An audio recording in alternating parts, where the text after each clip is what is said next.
Hola Juchimán, vamos a ver la anatomía de la faringe.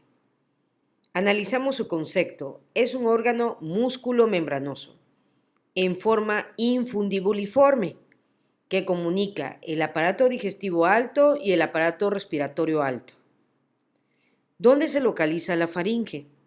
La faringe la vamos a localizar en la parte posterior de las cavidades nasales, en la parte posterior de la cavidad bucal y en el extremo superior de la laringe. Una pregunta que siempre nos hacen en anatomía es, la faringe tiene 4 paredes, una pared anterior, una posterior y 2 laterales, derecha e izquierda. ¿Cuál de las paredes de la faringe se encuentra interrumpida? Lógico, la respuesta es la pared anterior. La pared anterior se comunica con la cavidad nasal, ya saben ustedes que se llama nasofaringe, se comunica con la cavidad oral y es la orofaringe, y tiene una comunicación con el extremo superior de la laringe y es la porción faringolaringe. Entonces la pared anterior de la faringe es la pared que se encuentra totalmente interrumpida. La pared posterior, que se relaciona con la columna vertebral, y las paredes laterales no se encuentran interrumpidas. ¿Dónde se extiende este órgano? Colega, este órgano se extiende desde la base del cráneo. Sobre todo se va a insertar en las estructuras propias del efenoides, como corresponde su cuerpo y sus apófisis pterigoides. Desde la base del cráneo se extiende aproximadamente hasta la sexta vértebra cervical. Entonces vamos a encontrar que la faringe ocupa la mayoría de la extensión de la región cervical. ¿Cuáles son las medidas de la faringe? La faringe mide aproximadamente desde la base del cráneo que se inserta en la apófisis, en este caso puede ser apófisis basilar, y el tubérculo faríngeo del cuerpo del efenoides en la parte superior, desde esa porción de la base del cráneo hasta la sexta vértebra cervical, mide aproximadamente de 13 a 14 centímetros de longitud. ¿Cuánto mide el extremo proximal que corresponde a la nasofaringe? Tiene una medida aproximadamente de 2.5 centímetros. ¿Cuánto mide a nivel de la base de la lengua que corresponde a la orofaringe? A nivel sobre todo del hueso hioides. Sabemos que el hueso hioides se encuentra a la altura de la tercera vértebra cervical. Tiene una medida aproximadamente de 5 centímetros de diámetro. ¿Y cuánto mide a la altura de la unión faringo-esofágica? Acuérdate que la faringe se continúa con el esófago y la laringe se continúa con la tráquea. Entonces, a nivel de la unión faringo-esofágica, la faringe tiene una medida de 1.5 centímetros. Por eso es un órgano que tiene forma infundibuliforme y podemos observar que su extremo superior es un poco más amplio con respecto al extremo inferior, pero el extremo de en medio o medio es más amplio porque mide 5 centímetros de diámetro. En otras palabras, es como si fuera, en este caso, una porción ancha y su porción es estrecha. Por eso se llama que es una forma infundibuliforme. ¿Cuáles son las porciones que tiene la faringe? Ya mencionamos que la faringe tiene la nasofaringe, que se comunica en la parte anterior con las cuanas, y las cuanas se comunican, lógico, con la cavidad nasal. Tenemos la orofaringe, que aquí vamos a tener el istmo de las fauces, que lo va a comunicar el istmo de la fauce con la cavidad oral, y tenemos la laringofaringe, que va a permitir la comunicación de la faringe con el extremo superior de la laringe, que ésta se continúa posteriormente con la tráquea. Y acordémonos que la faringe va desde la base del cráneo, cuerpo del efenoides, apófisis basilar del occipital, en la parte superior, hasta nivel de la sexta vértebra cervical, donde se une la faringe con el esófago, que se llama unión faringo-esofágica. Con respecto a las porciones de la faringe, ya mencionamos que la nasofaringe, la bucofaringe o orofaringe y la laringofaringe. Con respecto a la nasofaringe, pregunta de examen, ¿cuál es la estructura que permite la comunicación de la nasofaringe con la cavidad nasal? Las cuanas. con la bucofaringe el istmo de las fauces. Quito las flechitas, miren, todo esto es el istmo de las fauces. El istmo de las fauces, colega, va a estar conformada por la base de la lengua en la parte inferior, como vemos aquí, por los arcos palatogloso en la parte lateral, estos son los palatogloso, por el velo del paladar blando en la parte superior y la úvula. Posteriormente, lógico, de la base de la lengua en la parte inferior se va a continuar con la epiglotis. Entonces, esto es el istmo de la fauce. Eso corresponde a la bucofaringe. Y la laringofaringe tiene comunicación, lógico, con el orificio laringio superior o la entrada de la laringe. Entonces, las comunicaciones son cuanas, nasofaringe, istmo de las fauces, bucofaringe, y la entrada de la laringe, laringofaringe. Vamos a empezar el estudio de la nasofaringe. La nasofaringe, su función es respiratoria. Permite la entrada del aire hacia la porción nasal, hacia la porción bucal y posteriormente va a dirigirse hacia la laringe. Es la extensión posterior de las cavidades nasales. Las cuanas, como podemos ver aquí, son las aberturas pares entre la cavidad nasal y la nasofaringe.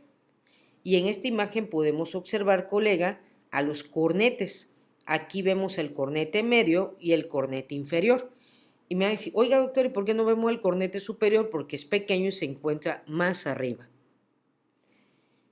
Pregunta, ¿cuáles son los límites de la nasofaringe? Número 1, el techo o la pared superior, que está conformada por el cuerpo del esfenoides y la porción basilar del occipital, que es lo que hace rato te mencionaba, que en esos lugares se inserta la faringe, techo.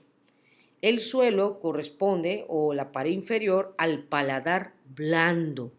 Acuérdate, colega, el paladar blando lo conforma el músculo elevador del velo del paladar, el tensor del velo del paladar, el palato gloso, el palato faringio y el músculo de la úvula. Son 5 músculos que forman al paladar blando y esto lo vamos a ver en la cavidad oral. Tenemos las paredes laterales que están recubiertas de mucosa y que a esta altura, si yo disecara esta mucosa, encontraríamos las apófisis pterigoides del esfenoides. Quiere decir que esto que estoy señalando sería las apófisis pterigoides. Y su pared medial corresponde al vómer, hueso impar que se encuentra en la parte posterior del tabique de la cavidad nasal. Entonces, colega, aquí podemos observar los límites de la nasofaringe. En esta imagen vemos la estructura ósea de la nasofaringe. Observemos. Aquí podemos ver el cuerpo del esfenoides. Esto que vemos aquí es el vómer. Aquí vemos las apófisis pterigoides que se dividen en una ala medial y en una ala lateral. Y si observamos entre el cuerpo del esfenoides, las apófisis pterigoides del esfenoides y el vómer, delimitamos los orificios de las cuanas. Por eso una pregunta que nosotros siempre hacemos es, ¿cuáles son los huesos que delimitan la cuana? Lógico, en la parte superior el cuerpo del esfenoides, en la parte laterales las apófisis pterigoides del esfenoides. En el centro vamos a tener el vómer que lo divide en cuana derecha e izquierda y en el piso, colega, vamos a tener la porción horizontal del hueso palatino. Entonces el esfenoides, el vómer y el palatino. Todas esas corresponden a las estructuras óseas de la nasofaringe. Con respecto a la nasofaringe, la orofaringe y la laringofaringe se relaciona con el anillo de Waldeyer. El anillo de Waldeyer está conformada por la amígdala faríngea que se encuentra en el tubérculo faríngeo. Bueno, la amígdala es un acúmulo de nódulos linfáticos que se va a encontrar a la altura del tubérculo faríngeo y del cuerpo del esfenoides. La amígdala tubárica se va a encontrar en el orificio de la trompa auditiva de Eustaquio. La amígdala palatina se encuentra, colega, en la fosa palatina de la cavidad oral y la amígdala lingual se encuentra en la base de la lengua, que se encuentra en la parte posterior de la misma. Todo esto corresponde al anillo de Waldeyer, que es un anillo totalmente incompleto que rodea la entrada de la cavidad nasal, de la cavidad oral, y que su principal función es brindar protección de tipo lógico linfática, de tipo inmunitaria, para evitar el ingreso de bacterias, virus, hongos o otros microorganismos que quieran hacer daño a nuestro cuerpo. Desafortunadamente, a veces el anillo de Waldeyer puede verse contaminado por bacterias, como podemos ver aquí las amígdalas palatinas, y cuando las amígdalas palatinas tienen infecciones, como podemos observar, esto se llama amigdalitis palatina. Entonces, lógico, si existan las amígdalas palatinas, todas las amígdalas también se encuentran así. Claro que no la podemos observar porque se encuentra en lugares no observables, lógico, a través de la exploración. Sin embargo, este tejido se inflama y evita la respiración apropiada del paso del aire a la escuana o el paso de aire de la cavidad oral hacia la orofaringe o la deglución de los alimentos. El anillo de Waldeyer lo vamos a describir con grandes detalles en la cavidad oral. Ahora vamos a estudiar la bucofaringe. La bucofaringe es la porción digestiva de la faringe. Se extiende desde el paladar blando hasta el borde superior de la epiglotis.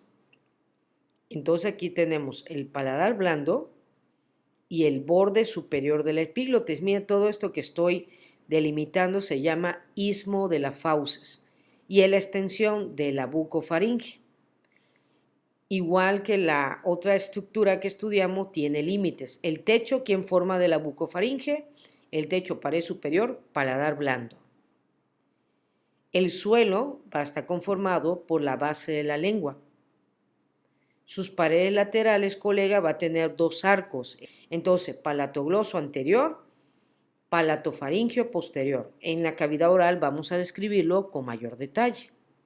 Y en el centro vamos a encontrar en su porción medial la úvula. La úvula, algunos autores le dicen campanita. La úvula vamos a estudiarla en la cavidad oral, que tiene un sistema que permite la identificación del bolo alimenticio cuando pasa de la cavidad oral hacia la orofaringe.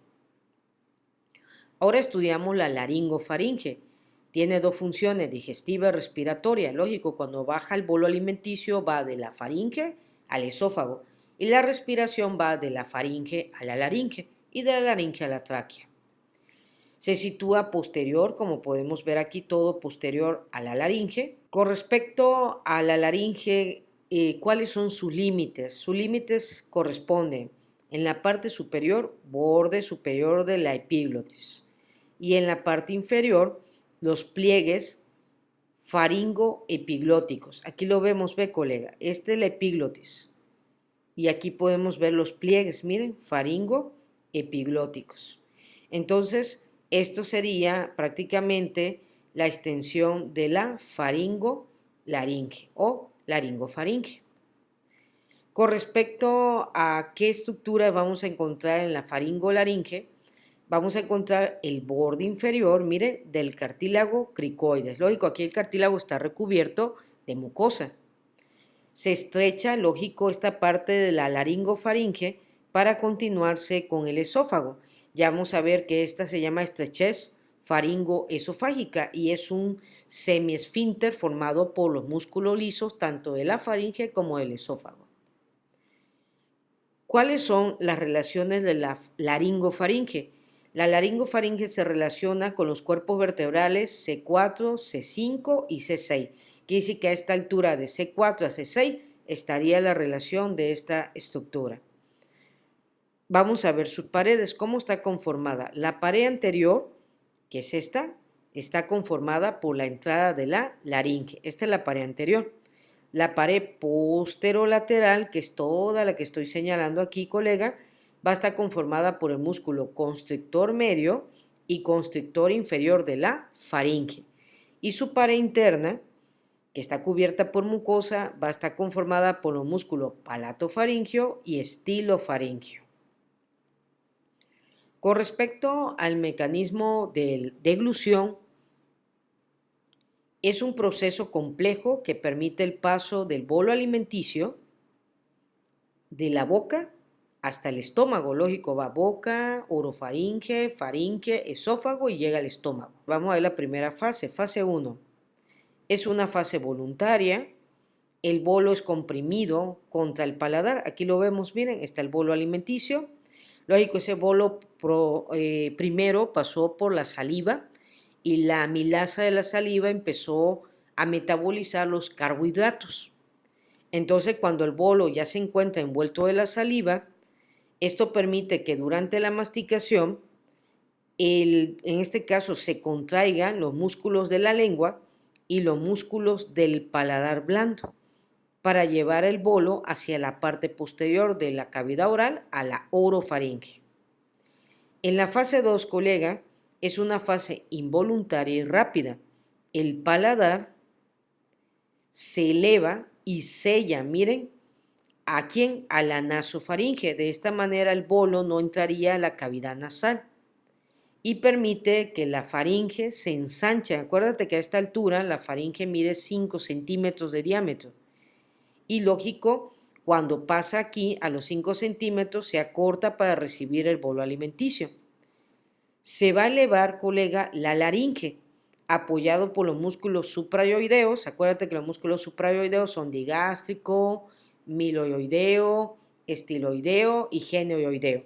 Entonces se contraen los músculos suprayoideos y los músculos faringio-longitudinales. Más adelante vamos a estudiar los músculos faringio-longitudinales. Entonces la fase 2 permite que el paladar cierre a la cavidad nasal y no pase el alimento a la cavidad nasal y permite el primer descenso del bolo de la orofaringe a la laringofaringe. Fase 3. En la fase 3 es una fase involuntaria. Hay contracción secuencial de los 3 principales músculos constrictores de la faringe: constrictor superior, constrictor medio y constrictor inferior. Y esto originó un movimiento peristáltico para el descenso del bolo alimenticio, lógico, de la faringe al esófago. En esta imagen podemos ver la función del paladar blando. Podemos ver que la función es que al ingresar el aire, el paladar blando desciende, la epiglotis se eleva y permite la entrada del aire a la nasofaringe y de ahí a la laringofaringe. Cuando tomamos el bolo alimenticio, la epiglotis baja y cierra el orificio laringofaringe para que de esa forma el bolo alimenticio pase a la laringofaringe y de ahí al esófago. Por eso siempre te dicen, nunca hables con la boca llena, porque cuando tú hablas, la epiglotis se sube y deja descubierto el orificio de la laringe. Cuando tú deglutes, la epiglotis cubre el orificio de la laringe y evita la broncoaspiración. Por eso la mayoría de las personas que se han broncoaspirado es porque desafortunadamente hablan durante la deglución y el bolo alimenticio entra a la vía respiratoria. Ahora vamos a estudiar la relación de la faringe. Podemos observar en esta imagen anatómica el orificio de la trompa auditiva de Eustaquio. Yo te pido ahorita que deglutas y vas a sentir que cuando deglutes hay un cambio de presión en tu oído. Es por esta trompa que estamos viendo. Este es su orificio y ya después en oído vamos a estudiar la tuba auditiva. Se estudia en neuroanatomía. Podemos observar aquí que rodeando la trompa auditiva de Eustaquio está la amígdala tubárica, que es la que permite que no ingrese procesos infecciosos de la garganta, de la nariz, hacia el oído medio. La trompa auditiva de Eustaquio termina en la caja timpánica del oído medio. El oído medio es donde se encuentran los 3 huesecillos del oído: martillo, yunque y estribo. También vamos a tener un rodete que está formado sobre todo por mucosa y músculo, que es el rodete tubárico. En la parte superior, que corresponde a la apófisis basilar del occipital y al cuerpo del esfenoides, tenemos la amígdala faríngea, que es parte del anillo de Waldeyer. Vamos a encontrar arco palatogloso, arco palatofaringeo, entre los arcos palatogloso, palatofaringeo, la fosa amigdalina, donde está la amígdala palatina. Y en la parte posterior de la lengua, en su base, vamos a encontrar la amígdala lingual. Entonces aquí vemos los 4 elementos del anillo de Waldeyer: la amígdala faríngea, la amígdala tubárica, la amígdala palatina y la amígdala lingual. También tenemos un pliegue, se llama pliegue salpingo-faríngeo. Obsérvate que este pliegue, mira, observa por favor, este pliegue rodea al orificio de la trompa auditiva. Mira, aquí está. Inicia aquí el pliegue, desciende y acá, mira, se continúa el pliegue en la parte posterior. Entonces este pliegue se va a llamar pliegue salpingo-faríngeo.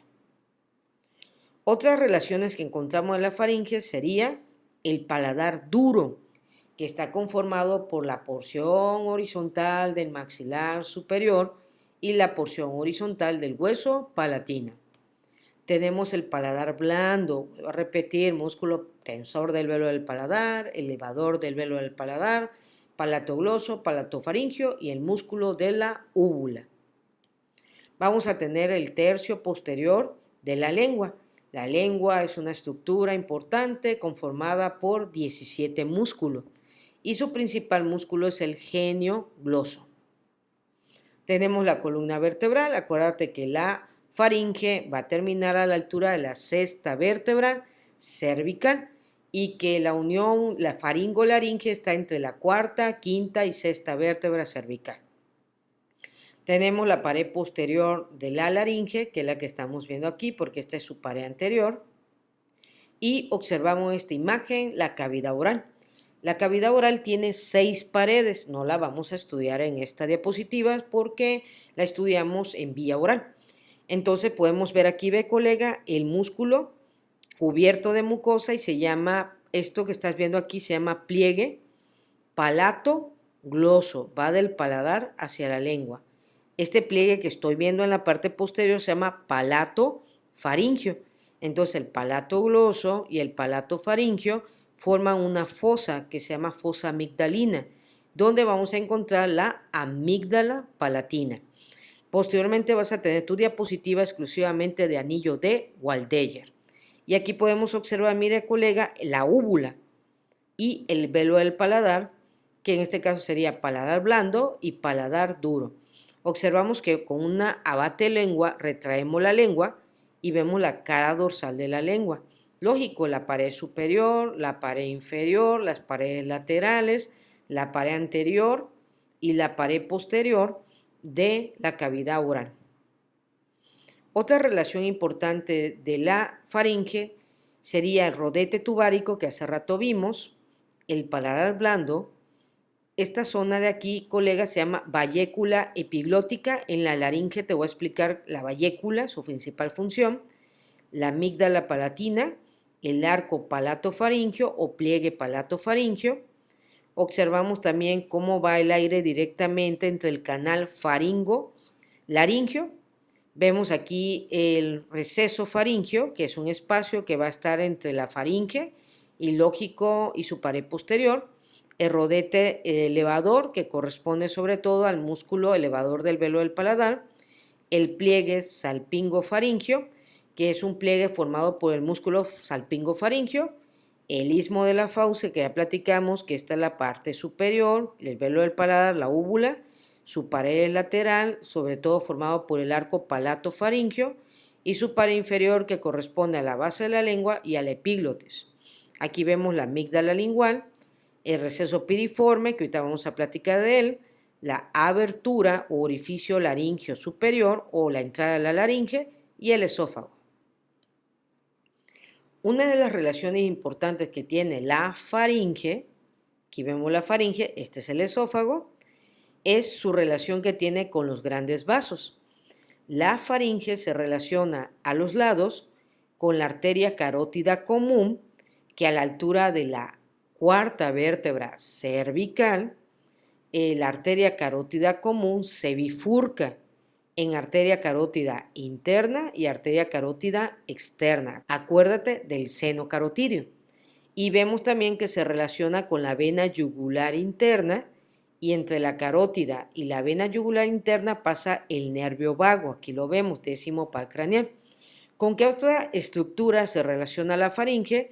Con los lóbulos de la glándula tiroides, así como las glándulas paratiroides, que la vemos aquí en la parte posterior de los lóbulos tiroideos. También se va a relacionar la faringe con los nervios laringios, nervio laringio superior, aquí vemos su rama interna y su rama externa, nervio laringio inferior o nervio laringio recurrente. Acuérdate los nervios recurrentes. Mira, apréndete esto, siempre te lo van a preguntar, sobre todo otorrino y el cirujano. Mira, colega, viene el nervio vago, aquí va el nervio vago y aquí da el nervio laringio superior, que se divide en dos ramas, una rama interna y una rama externa.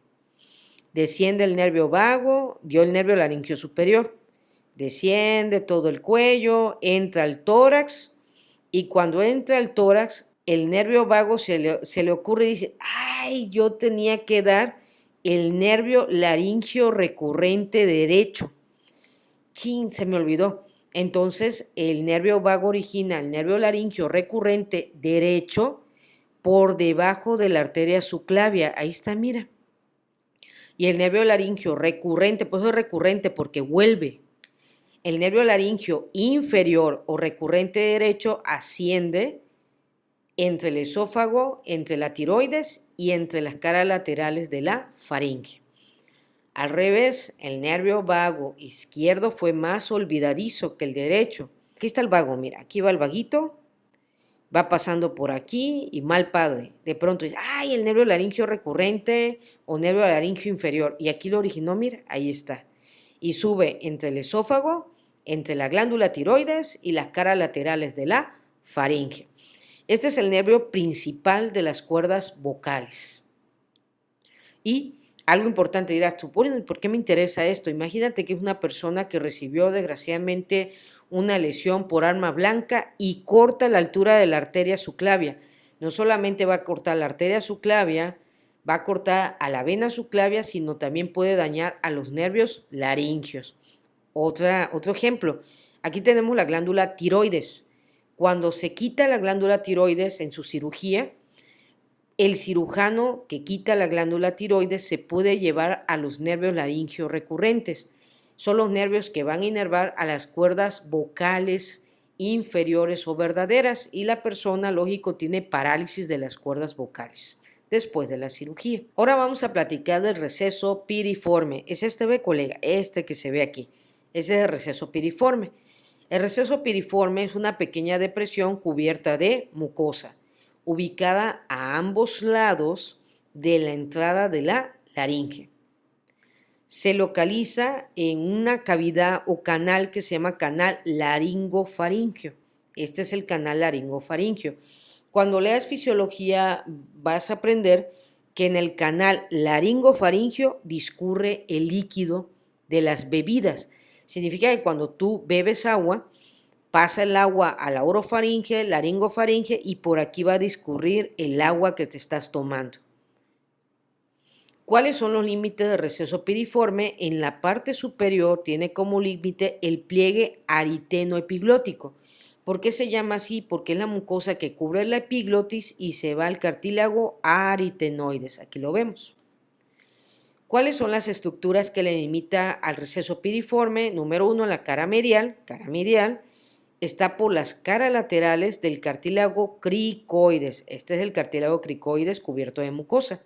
Esta es la epiglotis. Este es el cartílago corniculado y este es el cartílago cuneiforme.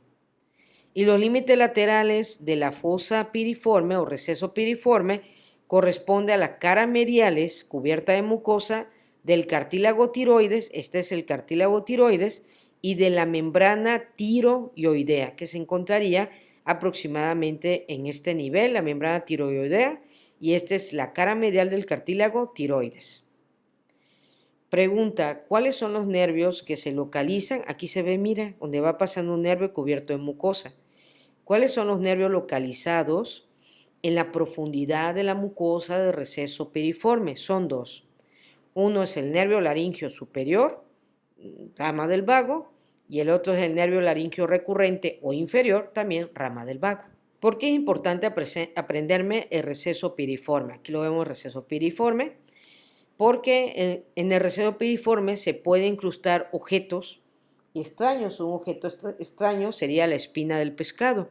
Entonces, cuando alguien come la espina del pescado, puede introducirse aquí, y esto puede ocasionar un daño del nervio laríngeo inferior o recurrente y del nervio laríngeo superior. Y si es del nervio laríngeo inferior, pues corresponde a las cuerdas vocales. Y acordémonos que esos nervios, sobre todo el laríngeo inferior o recurrente, inerva a las cuerdas vocales inferiores o verdaderas. Y lógico, el paciente presenta ronquera, que es característica de una afectación de los nervios laríngeos.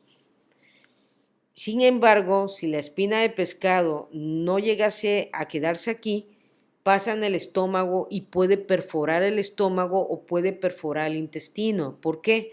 No tenemos enzima para digerir la espina de pescado. Entonces, por favor, cuando coma pescado, verifica que no tenga ninguna espina.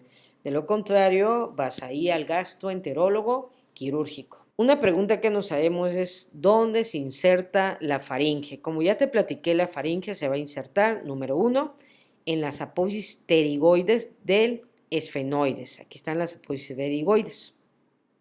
Se inserta también en la porción cartilaginosa de la trompa auditiva de Eustaquio. Y se va a insertar en el tubérculo faríngeo de la apófisis basilar del occipital. Entonces, colega, toda esta zona que estamos delimitando corresponde a la inserción superior de la faringe.